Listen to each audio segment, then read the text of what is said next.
Jonathan Mercer walked through the sleek lobby of Titan Tech, the morning sun glinting off the glass walls. He felt a familiar rush of pride as he passed polished marble floors and bold digital art installations. A pair of security guards offered polite nods, and he returned their gestures with a confident smile. Today was the day he had been waiting for, the live demo of Titan Tech's new AI trading platform. He had invested years of effort and $7 million into this single module. His heart beat a little faster as he pictured the faces of top clients and board members arriving in minutes. He entered the control room, where banks of screens formed a wall of glowing data. Engineers in dark hoodies tapped furiously on keyboards, their eyes darting between lines of code and flashing metrics. Priya Shah, his chief technology officer, stood beside the main console, her brow creased with concentration. She looked up and gave him a brief nod. Jonathan took a deep breath, relieved to see her calm presence. She was the best person for this moment of truth. A hush fell over the room as the system switched into demo mode. On the largest screen, a dashboard displayed, live client orders streaming through Titan Tech servers. Graphs bounced and tables updated in real time. The demo was set to show the platform routing trades, predicting market shifts, and executing thousands of orders per second. The audience outside could hear only a soft hum of cooling fans and the faint click of keystrokes. Urged to pace, but he stood perfectly still, willing his nerves to steady. Suddenly, one of the smaller screens lit up in bright red. An alert window flashed. Module error. Critical failure. Instantly, alarms sounded, low and insistent. The main dashboard froze, and all live feeds stopped updating. Jonathan's chest tightened as the screen darkened. Priya's eyes widened. The engineers around her murmured in alarm. Single thought raced through his mind. This could cost the company millions in seconds. Priya spun her chair toward the team. Check the logs for that service. Roll back if you must, she ordered, her voice steady despite the tension. One engineer tapped at his keyboard and frowned. Rollback could take 20 minutes. We risk data corruption. Jonathan clenched his jaw. 20 minutes of downtime was unthinkable. Contracts had been signed based on the promise of flawless performance. He glanced at the clock. 5 minutes until the board meeting began. Jonathan moved closer to the terminal. He watched lines of code scroll by, flashing errors he barely understood. He had studied technology in college, but he had not written a line of code in years. His strength was in strategy, leadership, and vision, ever in debugging. Yet now he felt compelled to offer guidance. Could we isolate the process and restart that service? He asked. Priya shook her head. We tried. The service depends on 3 other modules. It's tangled. Outside the control room, guests began to settle in the boardroom. The walls were lined with portraits of past CEOs and snapshots of Titan Tech's milestones. The chairman tapped his pen, checking his watch. Investors straightened their ties. Jonathan imagined their disappointment when the demo began with a crash. He bit his lip and fought rising dread. His personal fortune and reputation hung in the balance. He had to find a solution immediately. Back in the control room, one junior engineer broke the silence. There is a parameter flag we skipped during testing. It might bypass the lock if we flip it. The team turned to him, uncertain. Jonathan moved to his side. Show me, he said quietly. The engineer's fingers hesitated over the keyboard. He looked at Priya, then at Jonathan. Priya gave a slight nod. The engineer typed a command and paused. The alert remained. Tension in the room felt like a weight pressing on everyone. Jonathan glanced at Priya. She offered a small, tired smile. He drew in a deep breath and looked around the room, meeting each engineer's eyes. He thought of the long nights they had spent in this space, fueled by coffee and ambition, thought of every small victory that had brought them here. Now they stood at the edge of disaster. He remembered why he had built Titan Tech, to empower people with reliable technology, to lead a team he deeply trusted. He had to trust them now. With renewed focus, he leaned toward the console and asked the engineer to enable verbose logging. Let us see exactly where it stalls, he suggested. Logs began to pour onto the side screen. Red error lines blinked in patterns. One error repeated. Null pointer at service core. Line 242. Jonathan recognized the term from his early coding days. A simple oversight. He turned to Priya. "Can we patch that pointer without full rollback?" he asked. Her eyes lit up. "It's risky but worth a try." The room grew even quieter as the team prepared to test the patch. Jonathan's pulse thundered in his ears. He thought of his parents, who had started him on this path, and of his employees who relied on him. He pressed his hands against the cool metal of the console. "Do it!" he whispered. The engineer inserted a quick code change and hit enter. Seconds stretched like hours. Then lights on the dashboard flickered back to life. Data streams returned. The main screen glowed green. Transaction counts climbed. Graphs resumed their steady curves. The red alerts vanished. A collective exhale filled the room. Priya let out a relieved laugh and hugged the nearest engineer. Jonathan's shoulders relaxed for the first time in an hour. He watched the screen for a long moment, soaking in the sight of a problem solved. The demo then switched back to live mode, seamlessly routing trades as if nothing had happened. Outside, the boardroom doors creaked open. The chairman walked in, eyebrows raised, but the platform danced across the screen with perfect precision. Murmurs of approval rippled through the seats. Jonathan wiped a bead of sweat from his brow. He straightened his tie, stepped forward, and entered the boardroom with calm confidence. Crisis had struck and nearly toppled everything, but he and his team had stood firm and won. The air in the war room felt thick as Priya Shah tapped her pen against the table. Just hours ago, TitanTech's board met in the next room and applauded the comeback of the AI trading platform. But Jonathan Mercer refused to celebrate until he knew the fix was solid. He had asked Priya to gather the core development team in this windowless room, away from congratulatory handshakes and press cameras, to find out exactly what went wrong and how to stop it from happening again. Priya glanced at the 5 engineers seated around a long steel table. Each carried a cup of coffee, dark, strong, sometimes cold. Whiteboards lined the walls, covered in diagrams of microservices, flowcharts of data pipelines, and scribbles of possible failure points. The air conditioning hummed but failed to chase away the tension. Engineers checked their watches, ready to dive in.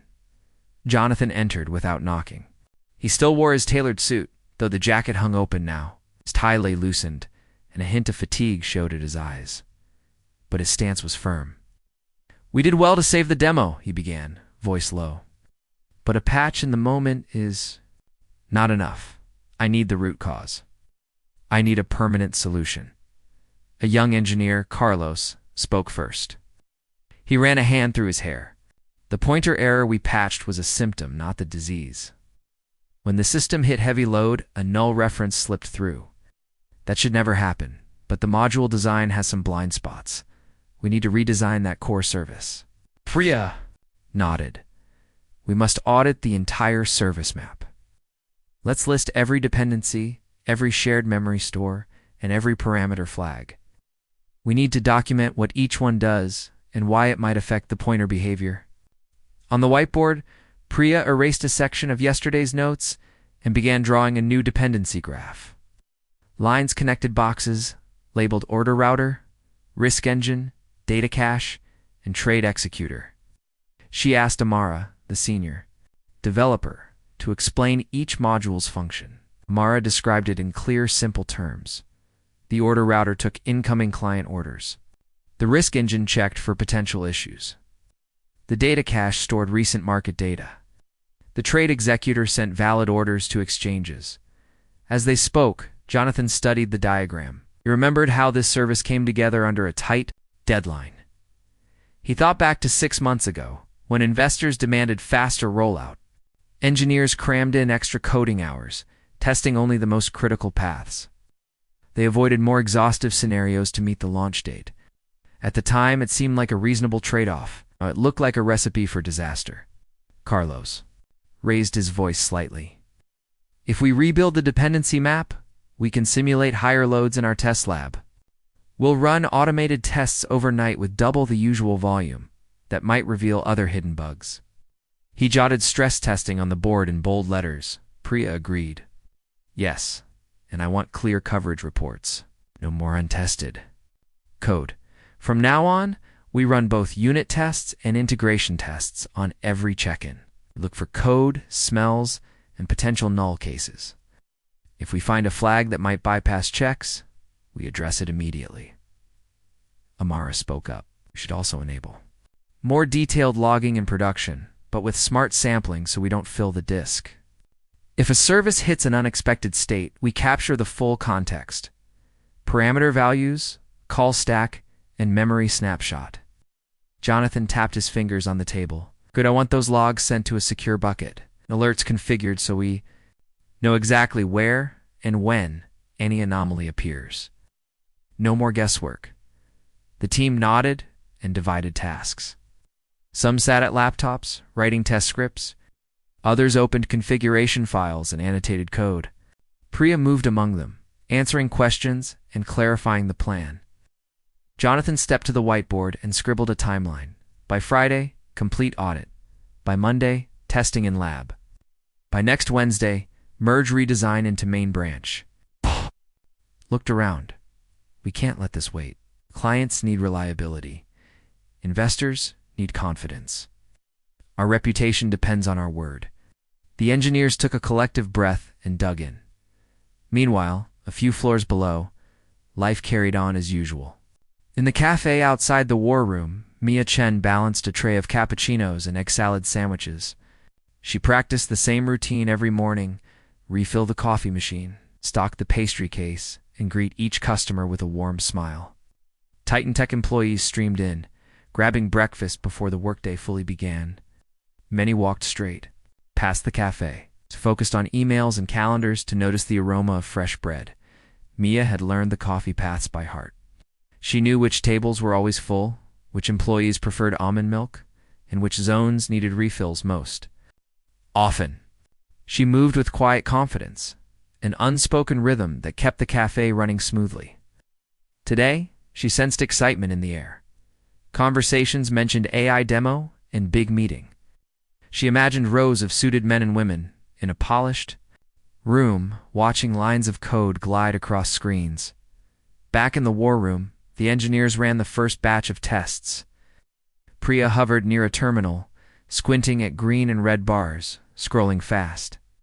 A few failures popped up, minor misalignments. In data mapping, she flagged them for Amara, who added more robust null checks. As each test passed, the bars turned green. Enthusiasm grew. Carlos leaned back in his chair. This feels good.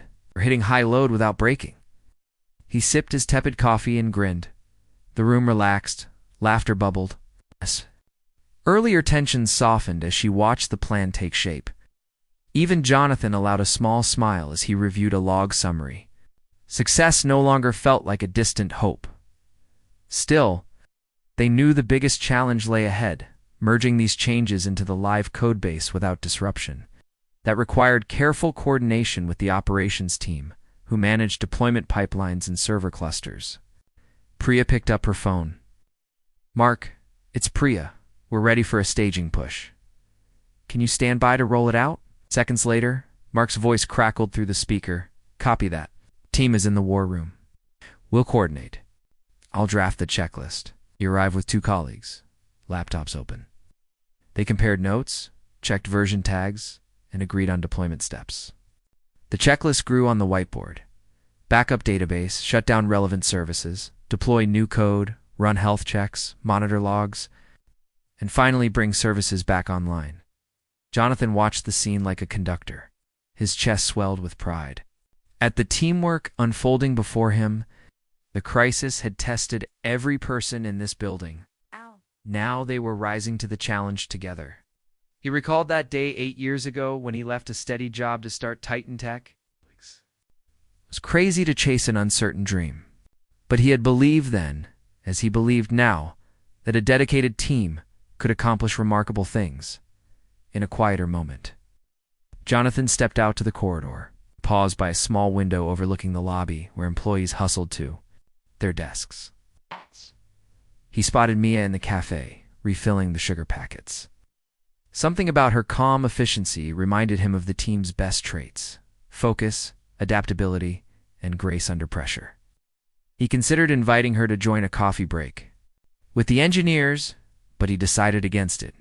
For now, she belonged in her world, and he respected that boundary. Back inside, the countdown to staging deployment ticked down. Engineers calibrated logging levels, double-checked code merges, and refreshed terminals in anticipation, Priya announced. 10 seconds to go. Everyone counted down together. 3, 2, 1, go. Key services shut down and restarted. The new code loaded. Health checks ran. Bars turned green. Logs rolled without errors. The dependency graph held firm under simulated stress. Relief washed over the room. Quiet cheers rose like waves. Priya. High fived Amara.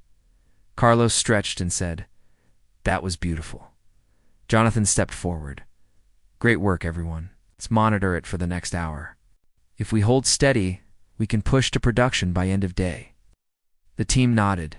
They felt confident.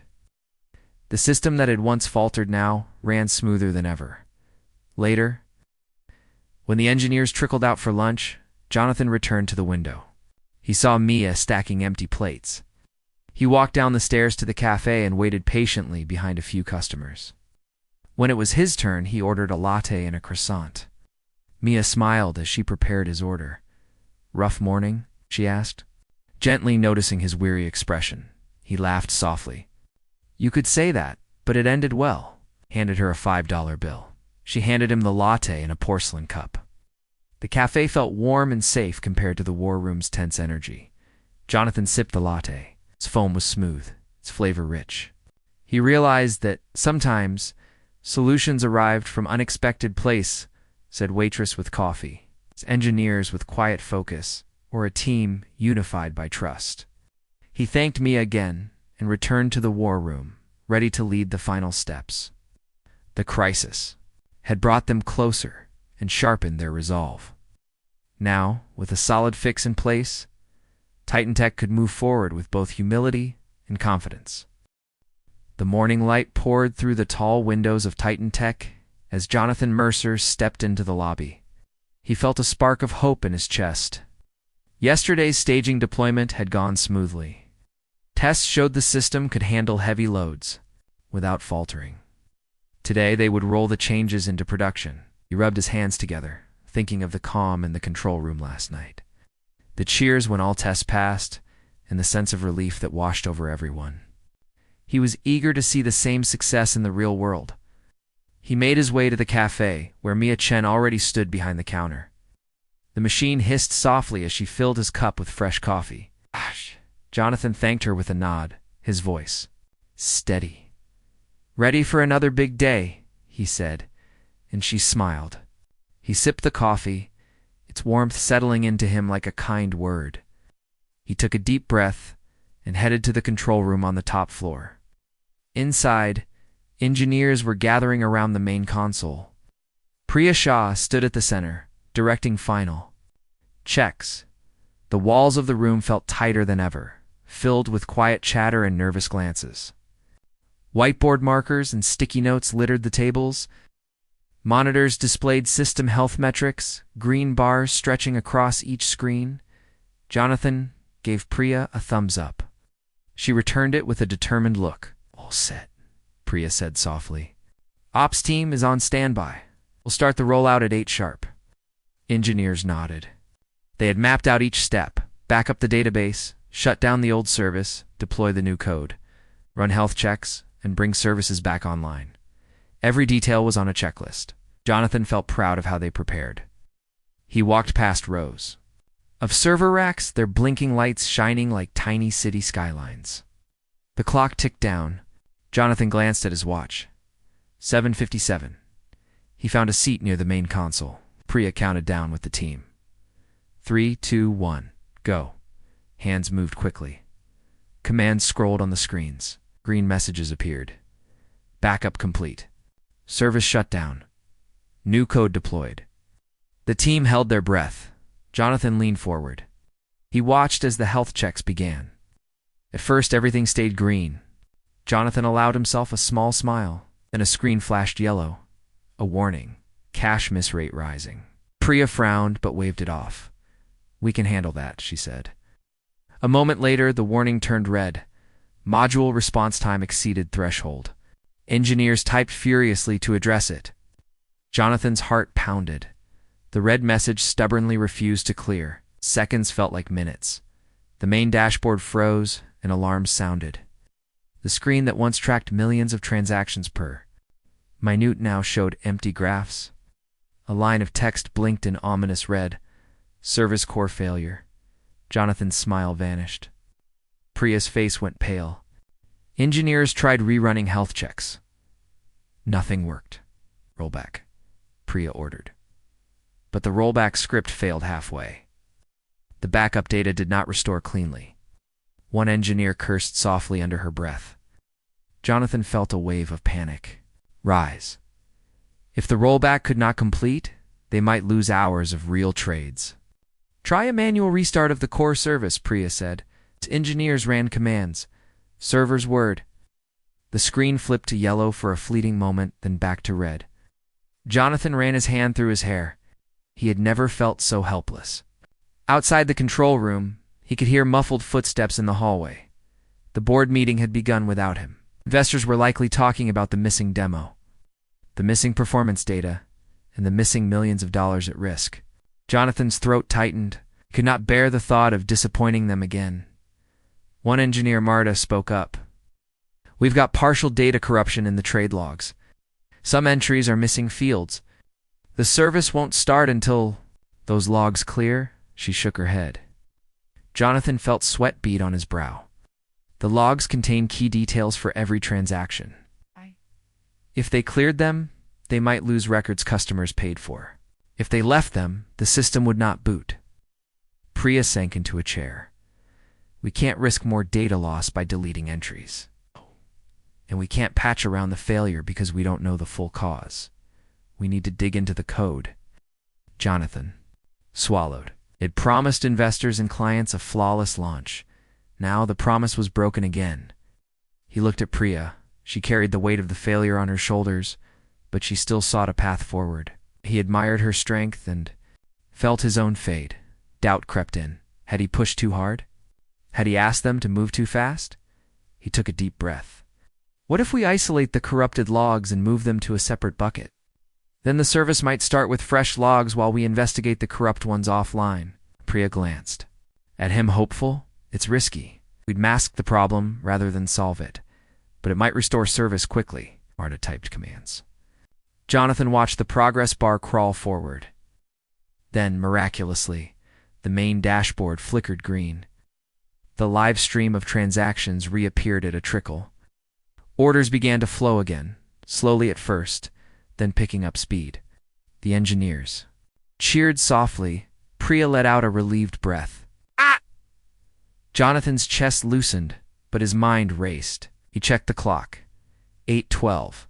They had lost 12 minutes of trading data. It was not the end of the world. But 2 high-net-worth clients. 12 minutes could mean millions. Jonathan worried about the fallout. His half-fix bought time, but the underlying bug remained hidden.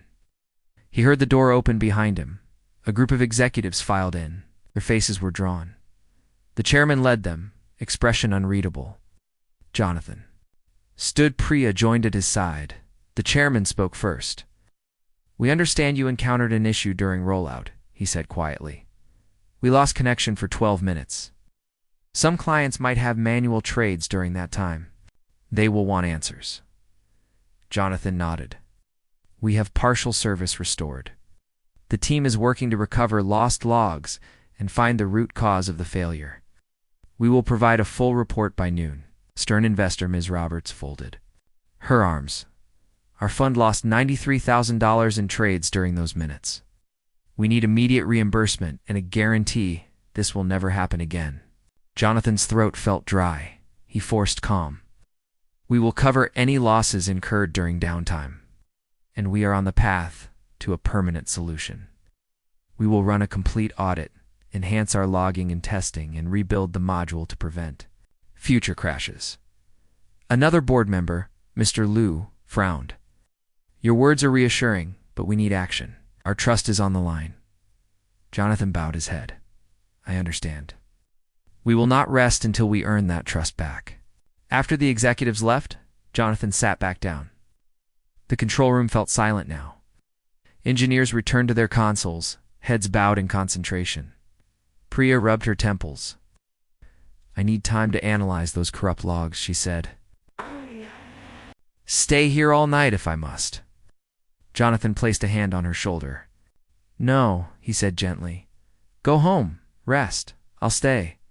Priya's eyes widened, but she nodded. She gathered her things and slipped out without a word. Jonathan looked around the room. The screens glowed with live data. Transactions flowed. Again, but he could not shake the feeling of unease. He thought of Mia in the cafe, her calm smile, the way she solved the crash in seconds. He wished she was here now, but he knew she belonged in a different world. Yet part of him wondered, what if talent hid in unexpected places again?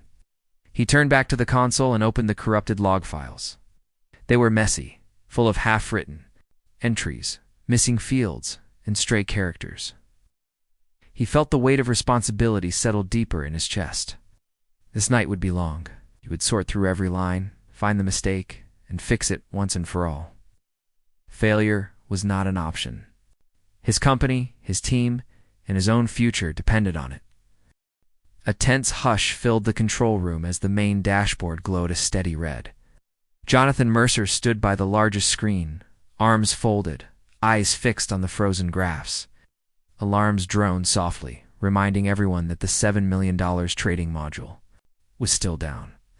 Engineers hunched over keyboards, fingers flying as they tried every trick they knew. Priya Shah barked commands. Restart the process. Reroute the log files. Anything to bring it back.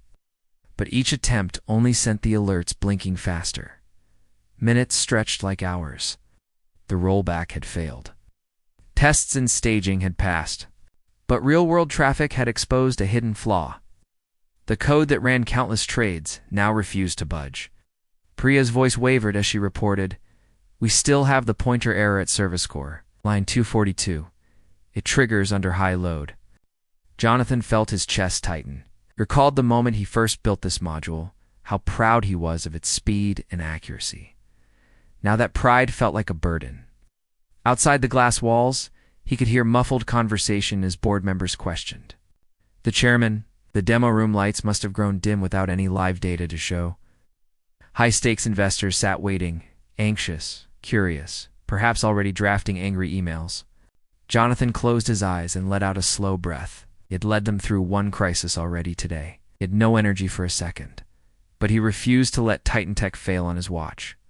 Then the door slid open, and a soft voice called, Excuse me. All eyes turned. A young woman in a crisp apron stood there, balancing a tray of coffees. Steam rose in gentle spirals from the cups. Mia Chen's calm face contrasted with the storm inside the room. She looked at the screens with mild interest rather than panic. Engineers shifted uncomfortably. They were used to suited executives, not the cafe staff. Jonathan stepped in front of her. Miss, you shouldn't be here, he said, his voice a mix of surprise and authority. This is the server room. Mia set the tray down on a side counter and gave him a small smile. I know, she replied quietly. I just saw the error logs and wondered if you'd like some help. Jonathan raised an eyebrow. Help? From a waitress? He opened his mouth to refuse, but caught himself. They were out of options. He motioned toward a free terminal. If you think you can help, be my guest. Mia approached without haste. Engineers exchanged glances as she slipped into a chair. She shook out her hair and draped her apron over the back. Jonathan studied her. He had noticed her earlier, how she moved through the cafe, always polite, quietly efficient. He had learned she'd once studied computer science before taking a break for her family. Now he hoped that background might save them. Mia's fingers hovered over the keyboard. She opened the service log file and scrolled swiftly through error messages. The room grew still, as though everyone held their breath. On screen, long stacks of text scrolled by, Transaction IDs, time-stamped events, memory addresses. Mia read carefully, her eyes narrowing at one repeated line. Engineers whispered among themselves. Could a waitress really spot something they had missed? After a moment, Mia tapped the console. She said, "This pointer never checks for null. If the cache is empty, it blows up," almost dispassionate. Then she typed a single line of code to add a null check before the pointer dereference. She paused, glanced at Priya, and asked softly, "May I restart the service core now?" Priya swallowed and nodded. The two engineers nearest the terminal moved to assist. Mia hit enter. On screen, the terminal showed commands shutting down. The failing service applying the patch and restarting the process. A tense silence filled the room, broken only by the hum of servers and soft clicks of keys. Jonathan leaned forward, heart thudding, imagined everything collapsing, or he dared not hope coming back to life.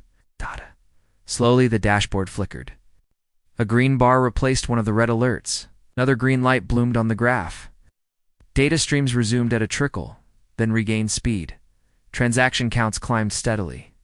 Within seconds, the main screen shone a steady green. The alarms fell silent. Relief rippled through the room like warm sunlight after a storm. Engineers stood and applauded, some cheering softly. Priya's eyes brimmed with gratitude as she hugged Mia. Jonathan exhaled so deeply he felt the tension leave his shoulders. He approached Mia, voice thick with emotion. "I have no idea how to thank you," he said. "You just saved $7 million of client trades and our reputations." Mia shook her head and smiled shyly. "I'm just glad it worked," she said. Jonathan turned to the team. "Let's roll out this change to the rest of the cluster. Do a full health check across all nodes." Odd engineers got back to their stations, invigorated once more. Priya stayed by Mia, explaining how they would merge the fix into the main branch and run extended tests. Jonathan slipped away toward the cafe door, pausing to offer Mia a fresh cup of coffee. She accepted, and he gestured for her to join him. At a small table, they sat in the quiet corner of the cafe. Around them, the morning rush continued, but here, time felt slower. Jonathan handed her the latte. "Tell me more about your background," he said. "I want to know how you found that pointer error so fast." Mia sipped her coffee, its foam tasting of calm after the storm. "I used to write code in college," she said. "Life took me in another direction, but I never lost my love for solving puzzles." He nodded, fascinated. Mia spoke of late nights debugging assignments, the thrill when a stubborn bug finally gave way. She described how writing code felt. Like piecing together a story, each function, each variable, a character in a larger drama. Jonathan realized how much he had missed that feeling.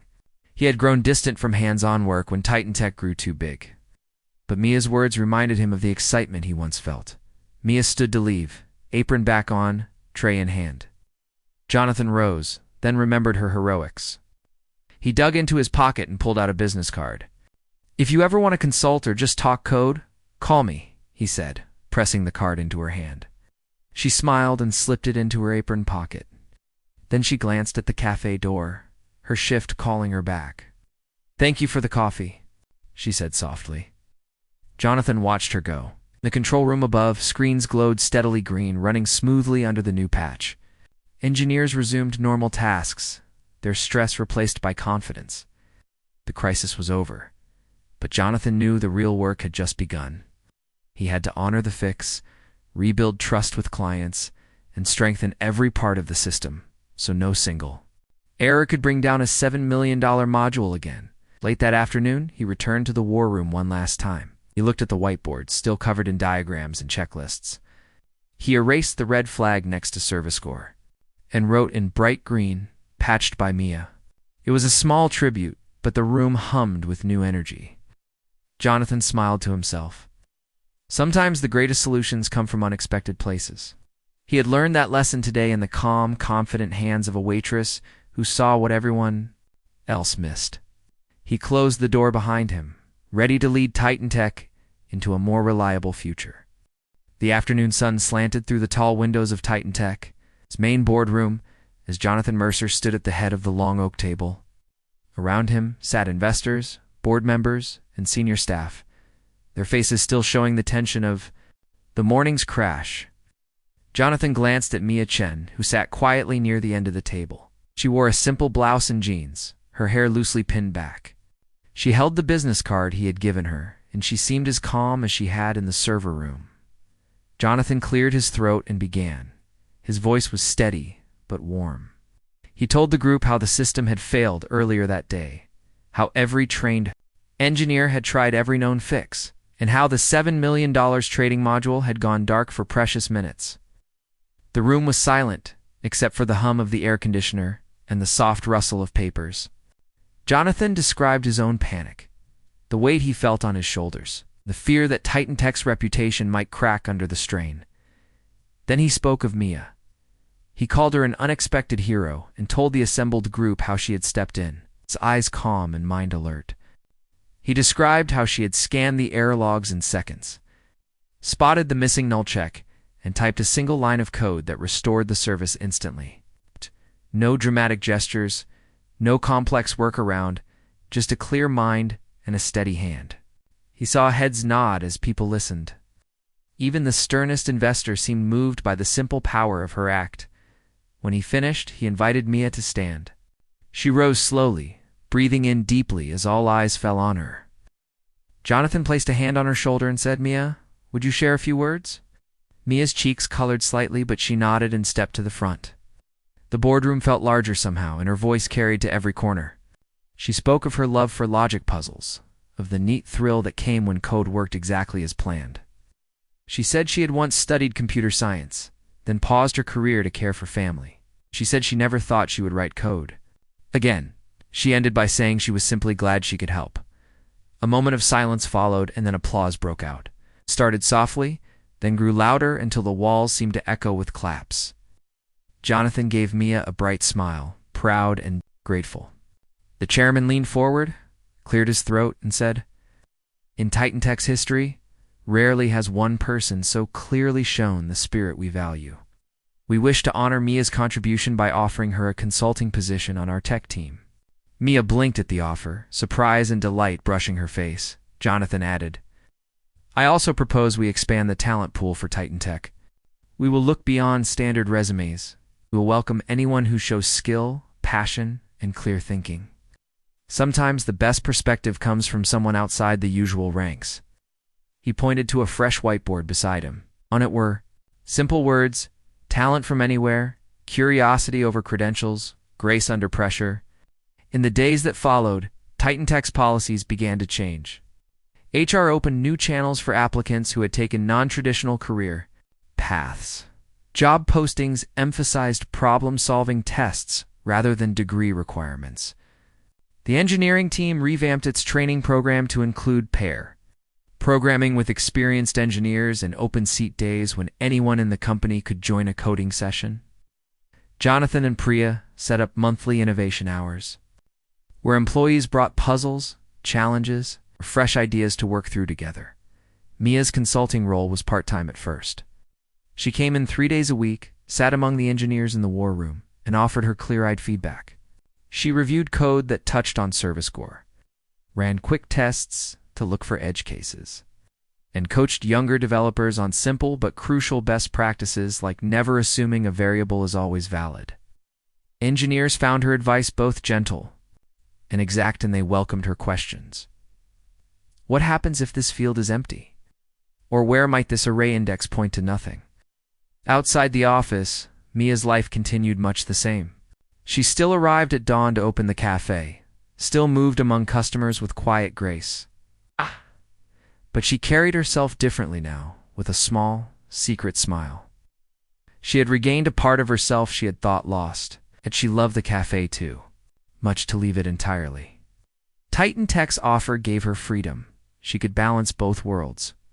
Bringing the best of each to the other, Jonathan watched her in action on those consulting days and felt a deep respect. He had built a company of brilliant people, but in his hurry for growth and speed, he had overlooked the power of fresh perspective. Mia's arrival reminded him that leadership was about listening as much as directing.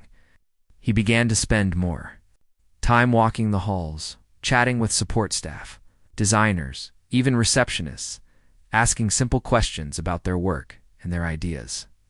He discovered small insights that led to big improvements: clearer ticketing systems, more intuitive dashboards, friendlier training manuals. The day finally came when Priya declared the redesigned module ready for full release across all servers. The engineers held a small celebration in the war room. Charts showed green bars rising higher than ever before. User tests reported faster response times and zero errors under heavy loads. Clients sent messages praising the platform's new stability. Some asked if Titan Tech had upgraded hardware. Others simply logged in and found everything working without a glitch. That evening, after the celebration, Jonathan returned to the cafe for his regular latte. Mia was closing up, wiping down tables. He handed her the small card with the consulting schedule, now filled with scribbled hours and dates. She looked at it and then at him. "Thank you," she said softly. "This has been an adventure." He smiled and said, "No, thank you. You showed us that sometimes a new mind can find what we have looked for but not seen." We paused by the door and added, "I hope you stay with us at least part-time for a long time." Mia picked up her apron and shook her head gently. "I'll keep coming in," she said, "but don't be surprised if I bring a pastry or two next time." Jonathan laughed and promised there would always be a seat for her at the table. In the weeks that followed, Mia's example rippled through Titan Tech. A customer support agent suggested a code improvement that sped up a routine query. A marketing designer spotted a logic flaw in an internal script and prevented a typo bug. Jonathan celebrated each of these moments and wrote notes of thanks to the employees who spoke up. He realized that building a strong company meant more than great technology. It meant great collaboration. Months later, Titan Tech's new growth rate climbed steadily. Stock price recovered and then soared. New clients signed on, drawn by the platform's reliability and the company's reputation for innovation. Jonathan gave interviews in which he told the story of how a waitress fixed a $7 million crash in seconds. He spoke of the lesson that talent can come from anywhere, that true strength lies in open minds and shared respect in the quiet of his office. Jonathan sometimes reflected on that day of panic. He thought of alarms blaring and red alerts flashing, thought of his own doubt, of engineers battling code that refused to budge.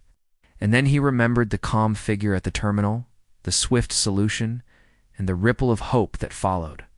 He realized that every great leader needs moments of humility, where they recognize that help can come from anyone, and that true success is a team effort. And so Titan Tech moved forward, guided by a simple truth: when you stay open to new voices, you build not just a better system, but a stronger community. Mia Chen's single act of clear thinking had changed the course of a company. Her story became legend at Titan Tech, told to every new hire as a reminder that every person matters. Every idea counts, and sometimes the key to success is simply being willing to listen.